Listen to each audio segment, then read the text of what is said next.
97.3 ESPN presents The Sports Bash with Mike Gill. It's time for Football at 4 with 97.3 ESPN.com's Andrew DiCecco. Powered by InsideTheBirds.com. He's in! Touchdown! Now, live from inside the Matt Black Kia Studios, it's Football at 4.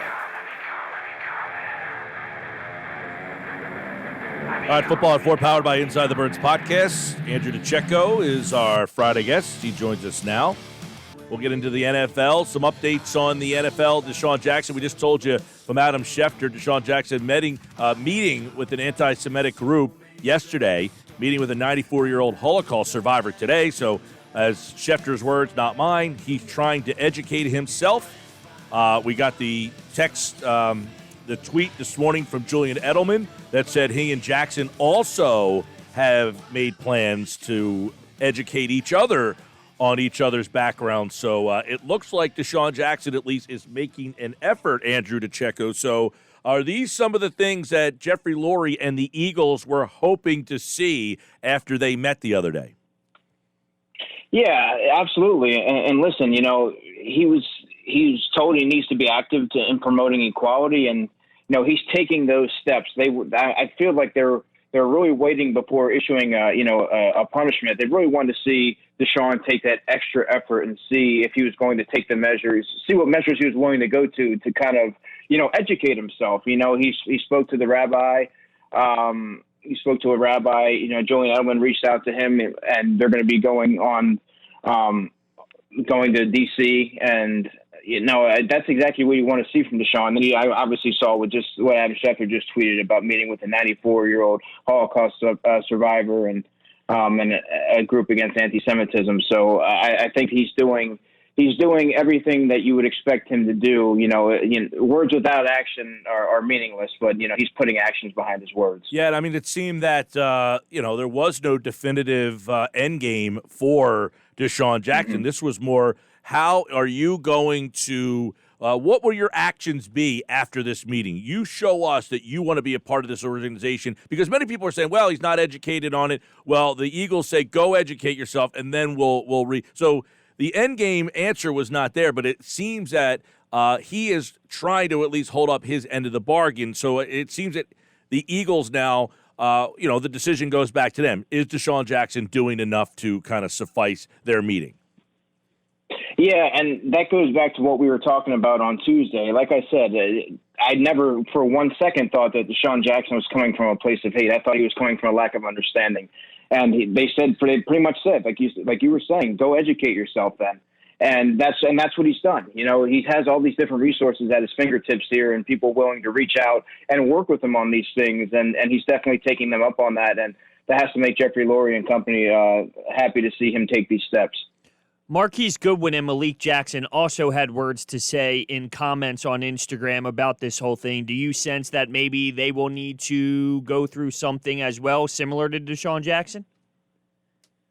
Not necessarily. I don't think that it's gotten to that point. I don't think that they certainly didn't go to the measures that Desean did to kind of warrant something like that. But it's definitely something to keep an eye on. It obviously made a little bit of news yesterday, but if you read Marquise Goodwin's, comments, he made it very clear that, he has no hate in his heart or anything like that. So I think that won't be necessary for them.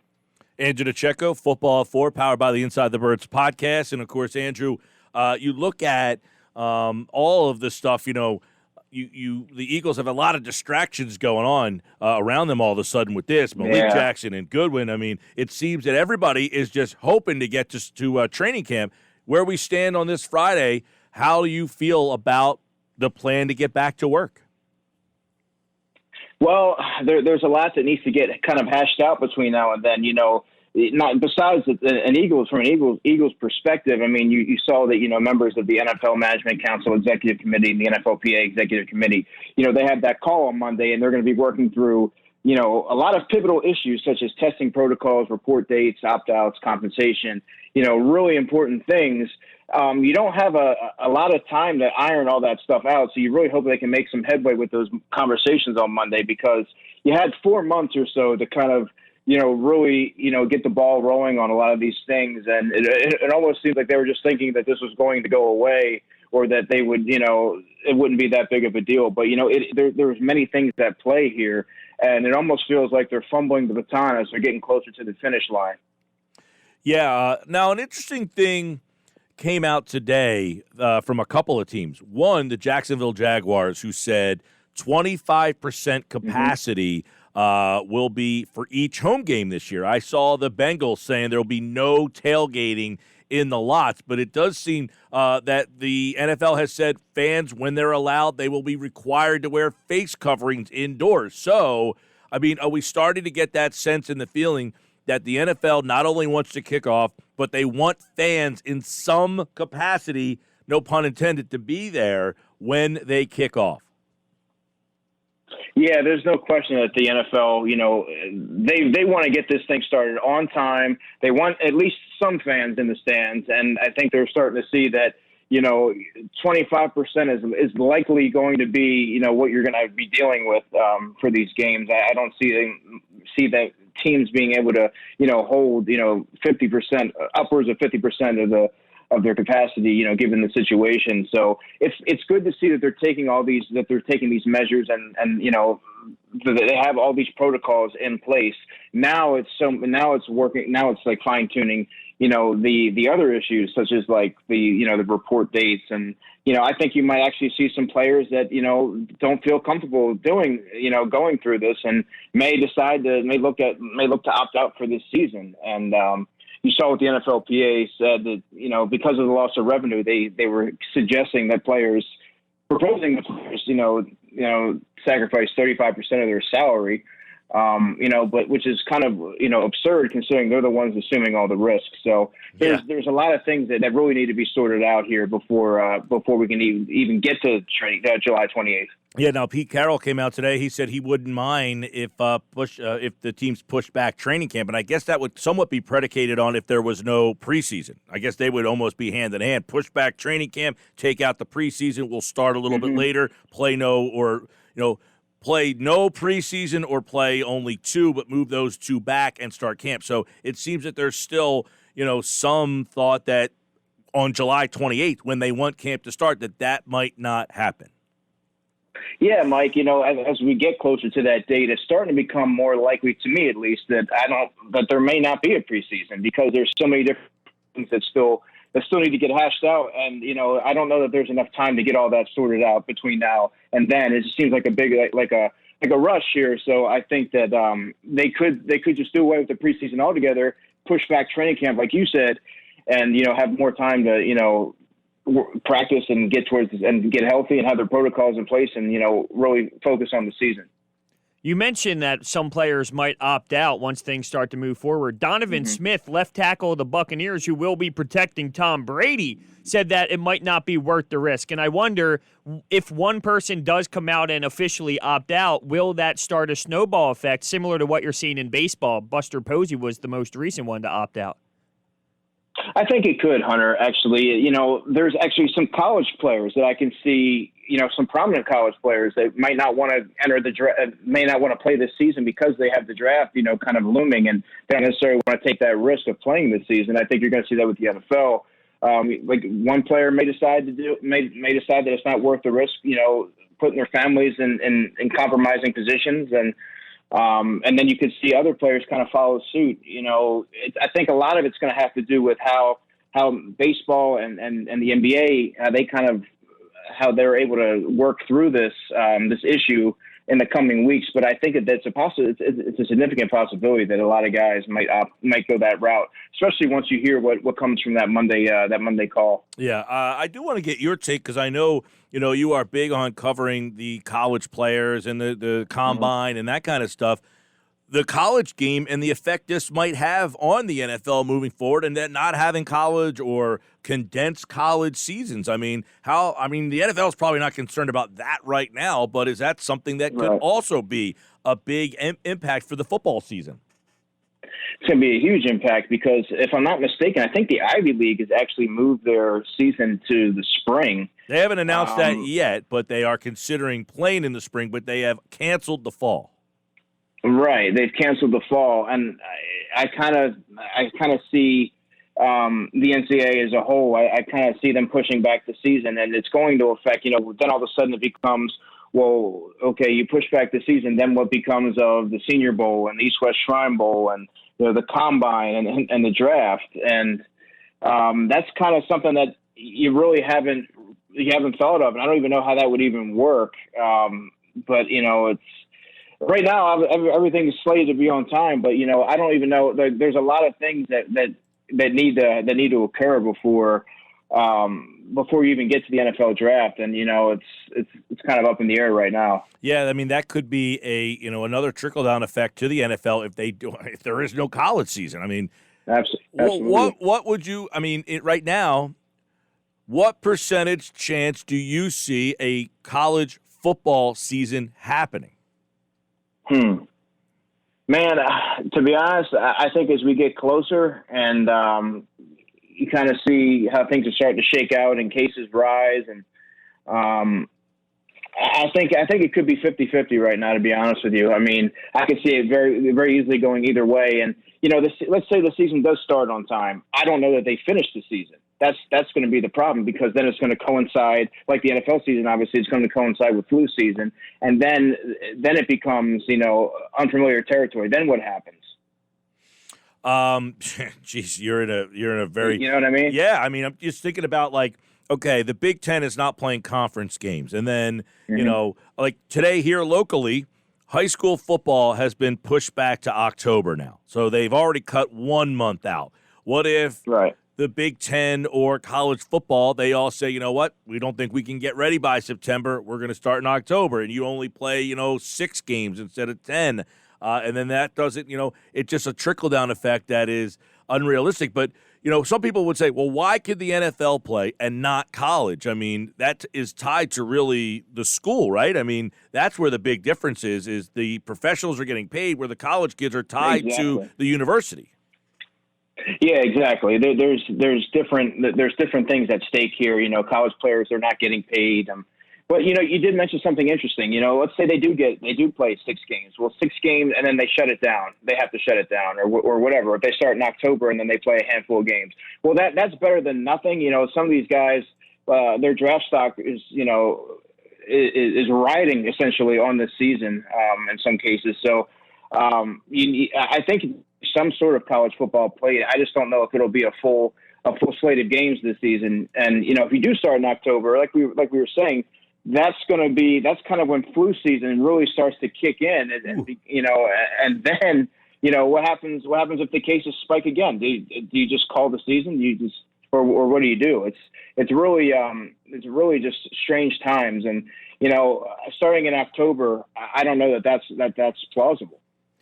I don't think that college football will be played, but sometimes I just question, because we're not in a huge college football market, but we look at the Eagles in the NFL, like it has to be done. You would think that they have to find a way to get it done based off of money and things like that. When we look at the SEC and we look at Alabama, LSU, Georgia, they feel that way that we feel about the Eagles towards their team. So I just wonder if down south, is college football so big that they have to find a way to get it done, similar to how we feel about the NFL. I said yesterday, Andrew, that if they just said, if you want college football, wear a mask the next couple of months, you would see a mask on every person down there.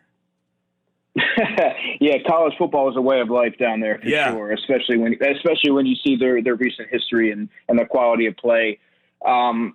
I don't know. It's tough to say, because you see what the University of Houston, they were conducting practices and guys were, testing positive for COVID. I mean, when you get in these summer workouts, there's 80 players, just like the NFL. I believe there's 80 players on a college roster, 70, 80 players. It's going to be kind of hard to, we don't know what their protocols are, but it's going to be really hard to, make sure everyone's, staying healthy and social distancing and everything, just to make it to September. It's going to be pretty challenging. I'm not sure how they're going to be able to pull it off. Andrew DiCecco, Football at 4, powered by the Inside the Birds podcast, here with us as we continue on. I want to go back to Jackson here for a second. Lane Johnson this morning, he was on with Golick and Wingo, And he basically said that, I talked to Desean. I know he's under the fire. When you make mistakes, you have to own up to it. I think the best thing is to get educated, try to make all the wrongs you did right, and that's all you can do. So that's, Lane talking about his teammate. Now, Chris Long yesterday said something pretty interesting when it goes back to the Riley Cooper situation. And he said that Cooper, after that, he had to walk back into the locker room, which was, mainly African Americans. And that was like a big thing for him to educate himself and then have to walk back and kind of be in the locker room with his peers. And that is where there might be one big difference here with Desean Jackson. But I want to ask you, do you think that this could cause any problems in the locker room with Desean? Because I'm sure there were problems with Cooper in that locker room, I would have to imagine. Yeah, actually, Moshe and I were talking about this a little bit yesterday, and, with him covering the story so closely, if you remember when LaShawn McCoy wouldn't speak to Riley Cooper for a while. It took a while for him to kind of warm back up to Riley Cooper, and I believe it was his first practice. Riley Cooper got into a fight with Kerry Williams. He wasn't very well received, and it took a while for him. He actually ended up having a career season that year. It took a while for him to really build up that trust and for the team to kind of gain he had to regain everyone's respect. And Desean, there's similar. It's a different situation, I guess, for Desean. But he's in Deshaun's case, he's following up his words with his actions, and that's respectable in itself. And he's he's taking these extra measures to really make sure that he's educating himself. And I think that, that's going to earn him respect. He's following up his words with his actions. And, so I think that he should be well received, by the time training camp begins. Gil brought up Lane Johnson, and it looks like him and Matt Pryor are actually in a summit right now in Texas. It does say that safety protocols are in place, but what exactly is going on there? Yeah, Duke Manyweather. If you guys aren't familiar with him, he's a private offensive line coach. He's a terrific follow on Twitter.